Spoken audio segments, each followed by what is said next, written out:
questionando se esse seria o melhor lugar para eu poder compartilhar algo com vocês, tão pessoal, tão íntimo, e se eu deveria compartilhar. E eu cheguei à conclusão que se não aqui, não com vocês, e principalmente com a proposta do que é o Café com Joia, onde mais seria? Onde mais eu teria espaço para poder compartilhar processos e, através dos meus processos, poder ajudar e inspirar pessoas que talvez estejam passando pelo mesmo processo ou por dificuldades semelhantes, ou que talvez 20 minutos, 15 minutos que a gente fica aqui te dê algum insight. Nos últimos 2 meses, eu senti que eu regredi bastante em coisas que eu progredi muito nos últimos anos. Como a minha tolerância, como a minha paciência, como a minha raiva. E faz 2 meses que eu vejo que vem piorando. Faz 2 meses que eu percebo que eu estou regredindo e eu estou ocupando uma posição que há muito tempo eu não ocupava mais. E por um lado isso me machuca, porque eu achava que isso já era algo superado, eu já achava que isso era algo evoluído, sabe? E é engraçado que tem um livro que chama O Efeito Sombra, do Deepak Chopra, que é um livro muito bom, que inclusive eu indiquei ele há um tempo atrás, eu sei que tem pessoas que estão no processo de leitura desse livro, e ele fala que é exatamente sobre isso, né? A gente às vezes quer eliminar uma sombra nossa, e não existe esse fato da gente eliminar. A sombra, ela sempre estará lá com a gente, e o nosso processo é saber domá-la, colocá-la no lugar, saber quando que ela quer dar as caras, o porquê que ela tá dando as caras e o que que você vai fazer com ela. E eu fiquei me questionando se a nossa sombra é como se fosse um vício. Algo que, se a gente não vigia, volta, domina, e a gente precisa estar sempre atento a isso. E eu cheguei à conclusão que sim. Até no livro que eu li, que eu terminei de ler na semana passada, que eu até compartilhei no Instagram com vocês, eu vi que várias pessoas começaram a ler, que é o Outlive. Ele fala muito sobre constância, não só de atividade física, sobre nutrição, mas ele fala também da constância necessária de você manter a sua parte mental, a sua parte emocional em dia, sabe? Tá sempre trazendo lapidação para ela. E eu acho que o podcast é uma ótima ferramenta para isso, né? A gente tem. Eu tô aqui com vocês às terças e às quintas, mas, por exemplo, a Dani tá aqui às segundas e às quintas. O Caio tá todas as segundas, em alguns outros dias aleatórios, e tem vários outros podcasts que alimentam a nossa alma, que nutrem a nossa mente, que são uma forcinha a mais pra gente conseguir caminhar e a gente conseguir vencer. Por muito tempo, eu não consegui vencer sozinha. Por muito tempo, eu não consegui vencer a minha sombra, dar o meu melhor. Então, o marketing de rede, que foi onde eu comecei a expandir o meu nível de consciência, eu só consegui ser a Fabi que eu sou hoje graças ao processo que o marketing de rede proporcionou na minha vida. É muito nítido isso, que é engraçado que as pessoas falam assim, tem muita gente que fala assim, não ganhei dinheiro, mas o que eu me transformei como pessoa me fez que eu pudesse ganhar muito dinheiro em outros lugares. E eu tive a experiência de poder ganhar bastante dinheiro com marketing de rede, mas mais do que isso. A pessoa que eu me tornei foi assim, é muito além do que qualquer outra coisa. E uma das coisas que esse processo me fortaleceu é que toda semana, naquela época a gente não tinha podcast, isso faz 12 anos, 13 anos talvez, não tinha podcast da forma como a gente tem hoje.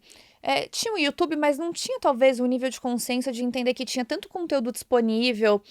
Eu não tinha muita consciência do que os livros poderiam fazer por mim. Eu confesso que eu não tenho muita performance em leitura, então eu coloquei, vocês sabem disso nesse ano, uma meta de conseguir ler mais, e eu percebo quanto mais eu leio, mais eu melhoro, mais eu evoluo, mais eu tenho vontade, então obviamente é uma questão de hábito, mas eu só consegui vencer essas sombras porque o tempo inteiro eu estava num ambiente que me motivava, com palestra, com treinamento, com gente, sabe, sempre dando o seu melhor, então isso fez com que eu saísse da posição de eu precisava receber do mundo, para a posição que eu pudesse doar ao mundo. Foi neste lugar que eu desenvolvi a minha constância mental, a minha constância emocional.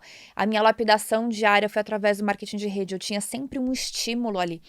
Eu não sei se você faz marketing de rede, se não fez, se não pretende fazer, mas é importante que a gente tenha a ferramenta que a gente possa manter os nossos estímulos para manter a sombra sempre no lugar.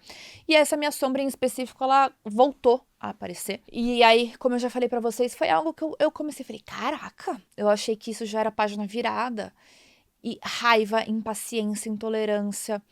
E aí eu comecei a me proteger de mim mesma, ao ponto de me afastar, de não querer ir aos lugares, porque eu não queria correr o risco de colocar um monstro pra fora, literalmente, porque eu falei, eu não quero que essa sombra apareça de novo, dá até emoção de falar.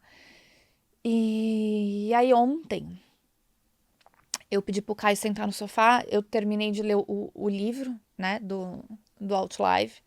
E a parte final do livro me trouxe muitos insights, porque mais do que qualquer outra coisa, ele fala a longevidade. De nada adianta a gente estar super fitness, da gente estar super... E se a nossa parte mental e emocional não tá boa, e ele contou várias passagens dele. E ele era uma pessoa que tinha muita raiva. Mas ele vinculou muito a raiva ao sentimento de abandono. É como se ele se sentisse... Ele tivesse um processo de abandono na infância. E isso gerou toda a raiva dele. E aquilo me deu um estalo, porque nesses 2 meses que eu senti que essa sombra estava me atormentando, o que mais me atormentava é que, mesmo com tanta consciência, sabe, com tanta capacidade de autoanálise que eu tinha, e eu tendo longas conversas com o Caio, tipo assim, eu não tô legal, não tá bom, tem alguma coisa que tá me incomodando, eu não tô sabendo a fonte, eu não tô sabendo identificar, eu melhorei a minha rotina, eu coloquei mais leitura, eu me afastei um pouco de lugares que poderiam me gerar mais estresse, ansiedade, eu tô fazendo a poda, eu estou podando as coisas que poderiam achatar a minha janela, né, de mais impaciência, mais intolerância. Eu tô conseguindo, através da minha rotina, ter a capacidade de melhorar o ambiente que eu estou para me proteger, mas não tá indo embora. E eu preciso, é um esforço muito grande para eu colocar esse lugar no lugar. Eu tô tendo um esforço muito grande. E eu não quero mais esse esforço. Eu quero entender o que está acontecendo e eu não estou sabendo o que lidar. E nesse momento que eu li essa desamparo foi a palavra. A raiva veio atrelada muito a desamparo. Nisso me veio um insight. Olha que loucura, que profundo isso. No meio da pandemia, que obviamente a gente tinha muita... Todo mundo, né? Eu não sei o que vai acontecer. Então você começa a ter contenção de gasto, você diminui gasto, você tenta de alguma forma aumentar a renda, porque você não sabe o que vai acontecer.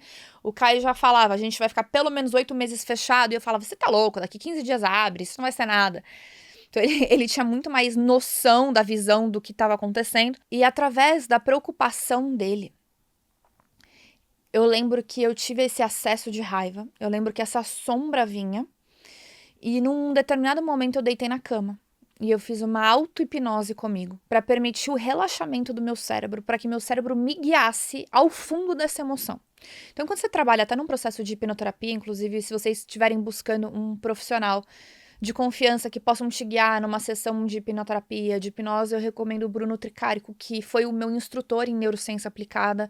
Estudei hipnoterapia com ele, ele foi o meu professor, é um cara ímpar, um cara muito 10, e ele faz essa parte individual de terapia, de sessão. Isso é uma coisa que eu aprendi com ele. E eu coloquei em prática, que foi a auto-hipnose. Então, eu me permiti me apegar à emoção e deixar que o meu corpo, né? Eu num processo deitado, eu fiz todo um processo de relaxamento, me levasse até o cerne da emoção. E foi muito doido porque... Ó a intimidade das coisas que eu vou abrir com vocês. Mas eu acho que esse é o espaço que a gente tem pra isso, né?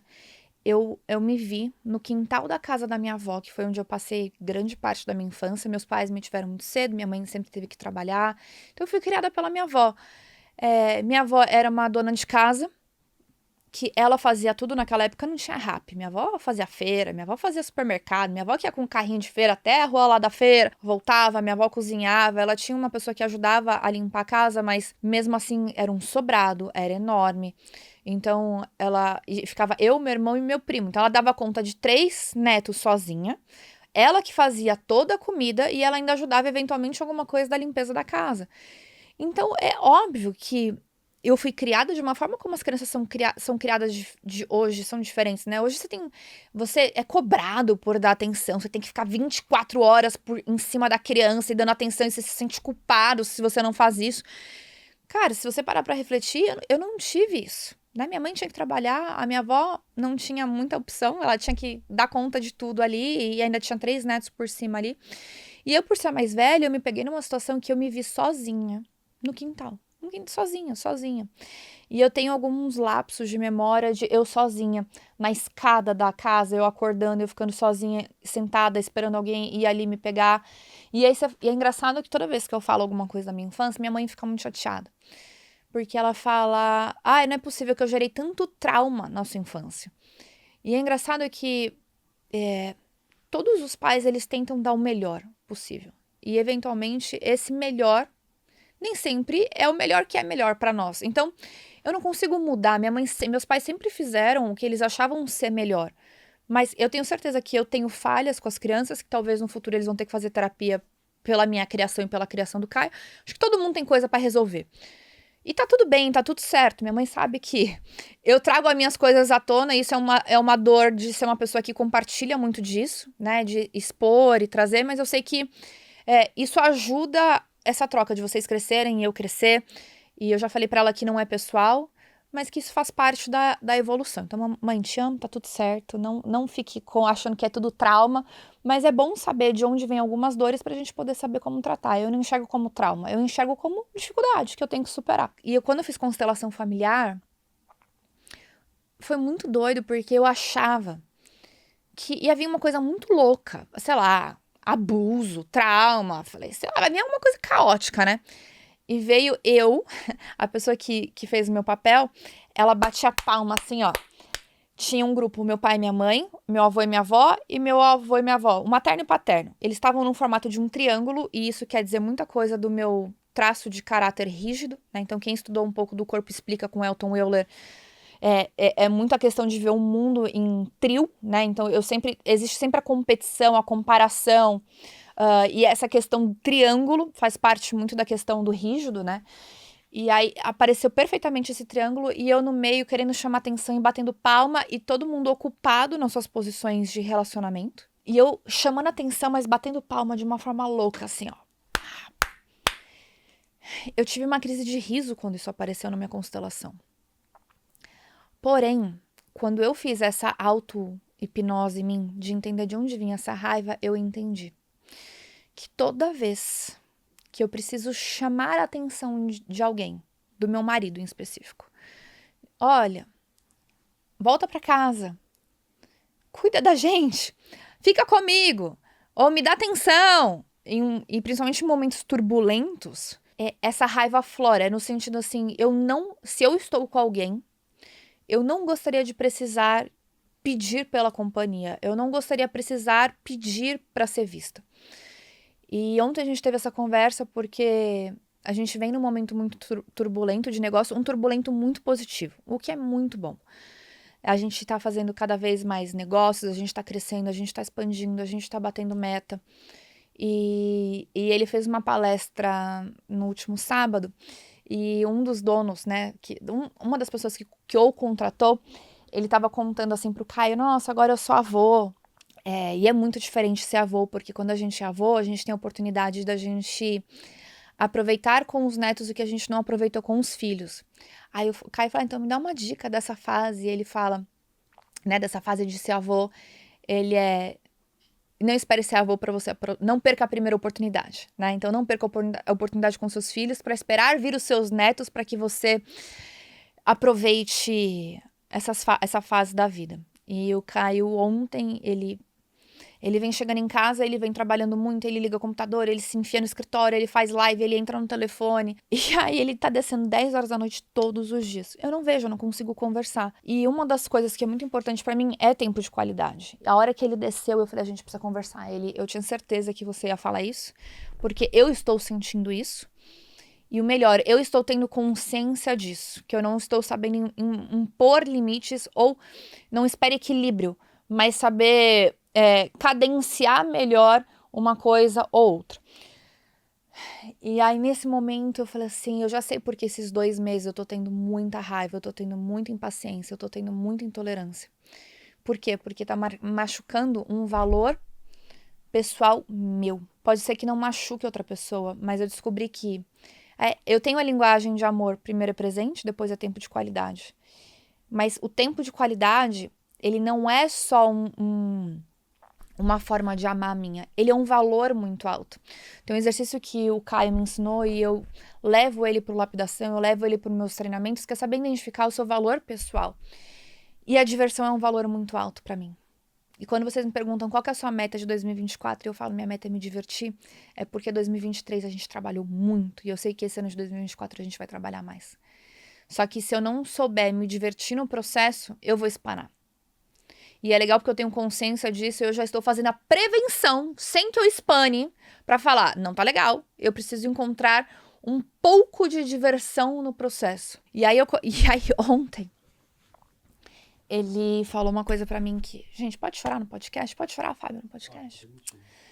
Ele falou uma coisa assim pra mim ontem. Pela primeira vez, eu consegui entender que eu não preciso de nada. Tudo que eu tenho aqui me basta. Todo o resto é lucro. Naquela hora que ele falou isso, eu respirei tão profundo, que eu falei, cara, eu posso descansar. Olha que loucura. Então, o que significa? Que é muito legal a gente bater meta, a gente crescer, a gente progredir. Mas quando a gente começa a chegar perto do limite, é a nossa consciência. Na verdade, um amigo hoje falou assim, não escute os seus pensamentos. Porque os seus pensamentos, eles mentem pra você. Escute teu corpo, porque o teu corpo fala. E ele fala a verdade. Eu até comprei um livro que depois eu vou ler que ele fala disso. Não acredite em tudo que você pensa. E na hora eu senti meu corpo fazendo assim, ó. Eu falei, cara, que loucura, né? Dentro da minha mente existe uma necessidade de performar o tempo inteiro, de dar o meu melhor o tempo inteiro. Só que é dar o meu melhor o tempo inteiro até qual limite? E isso é uma coisa que eu venho cada vez mais ponderando, porque o mundo não vem acelerando a gente. A gente vem se permitindo ser acelerado o tempo inteiro. E a pior coisa que eu posso chegar pra vocês e falar assim, eu tive um burnout, eu tive nananana, porque eu não soube me ouvir, eu não soube me escutar.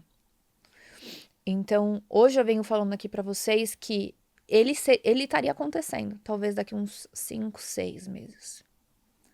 Mas a gente saber se ouvir e a gente saber identificar, de falar assim, cara, não tá legal.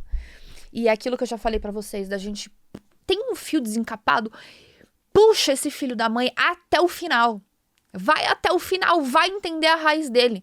Porque a partir do momento que eu tava com esse fio desencapado e eu tive a coragem e a percepção de falar assim, não tá legal. E se eu não puxar esse fio até o final e eu entender a raiz dele, o que tá disparando esses meus gatilhos? Por que essa sombra tá vindo à tona? Por que não tá por que tá me impedindo, sabe? De eu estar feliz, de eu estar com o meu melhor. E eu desencapei esse danado até o fim. A hora que eu entendi quais são os meus valores, o que me motiva e o que me machuca, eu consegui entender esse emaranhado todo de confusão, de sentimento, do porquê que essa sombra estava vindo para fora, do porquê que eu não estava conseguindo controlar. E eu respirei. E hoje eu fiz yoga, eu tô amando a yoga. Eu voltei a praticar faz 4, 5 meses de forma bem contínua, de uma forma bem intensa. E hoje na minha prática a gente sempre coloca um sankalpa, né? Antes de começar, que é a intenção da prática. E a minha intenção hoje era respirar. Eu não queria ser forte, eu não queria performar, eu não queria conseguir fazer as melhores posturas, eu não queria nada, eu só queria respirar, eu só queria assim, ó, oxigenar, sabe? E a gente fez muito cardíaco hoje, que é abrir peito, muita expansão. E tudo quando a gente libera emoção de quadril, são emoções de traumas, de coisas passadas. O cardíaco, ele vem muita emoção recente. E na hora que eu fui fazer a invertida hoje, a invertida não saiu. Eu caí 2 vezes. Eu quase me arrebentei, quase arrebentei a mesa de casa. E eu falei, Carmen, hoje não vai sair. Ela vai, vem aqui que eu vou te segurar. Me segurou. A hora que ela me segurou e eu virei de ponta cabeça, eu chorava. Que nem uma criança, eu falei pra ela, me desculpa, soltou alguma coisa aqui. Ela, não tem problema, é que você trabalhou muito cardíaco hoje. É muita emoção atual. Aí eu falei, eu já entendi. E eu consegui colocar pra fora tudo isso que tava preso. Então, o principal que a gente tem que entender é que a gente tem que vigiar, porque não importa o quanto a gente acha que a gente é foda, do quanto a gente acha que a gente tem consciência, do quanto a gente acha que eu já dominei, eu já masterizei. Tem sempre um monstrinho, que é a nossa sombrinha ali, ó. Sempre querendo botar as caras, sempre querendo mostrar alguma coisa. Então, é importante a gente ter coragem de, a hora que sair, a gente ter coragem de desencapar. Da gente não se permitir por muito tempo, ficar num sentimento, numa emoção que a gente sabe que não é o certo, que não é o que traz felicidade, que não é o que faz com que a gente se sinta bem, que coloca carga desnecessária nas nossas costas, que mais do que isso, que não permita que a gente se comporte da forma como a gente gostaria de se comportar. Eu não estava feliz com a forma como eu estava me comportando. E para isso eu tive que tomar a decisão de desencapar esse fio todo para entender aquele pilar que eu comentei com vocês de quais são os meus valores, quais valores meus não estão sendo respeitados, por qual razão, qual foi o estalo disso e o que eu preciso fazer para resolver, de que forma que eu posso endereçar uma mudança para que isso aconteça. Então, nesse caso, a gente conseguir entender dentro de um ano que a gente precisa dar o nosso melhor, que eu vou ter que trabalhar mais do que eu trabalhei o ano passado, que eu tenho que estar disposta talvez a ver menos meu marido, né, através da tour, da trinca. Vocês vão lá, hein, gente, pelo amor de Deus, porque, ó, vamos trabalhar a beça nisso aí, vamos rodar 21 cidades e toda cidade envolve 2 dias de deslocamento, então são 42 dias fora de casa, fora todos os outros trabalhos, projetos, reuniões, eventos que a gente tem para entregar. E eu falo assim, a gente não pode reclamar, porque essa foi a vida que eu pedi a Deus. Eu pedi a Deus que eu pudesse trabalhar, que eu pudesse entregar, que eu tivesse pessoas que confiassem no meu trabalho, no nosso trabalho. Então nunca é uma questão de reclamar, mas é uma questão de ajustar a rota para que eu consiga permanecer nessa rota por mais tempo. Não é sobre ir mais rápido, não é sobre conseguir tudo a qualquer custo, mas é conseguir me manter na rota pelo tempo necessário.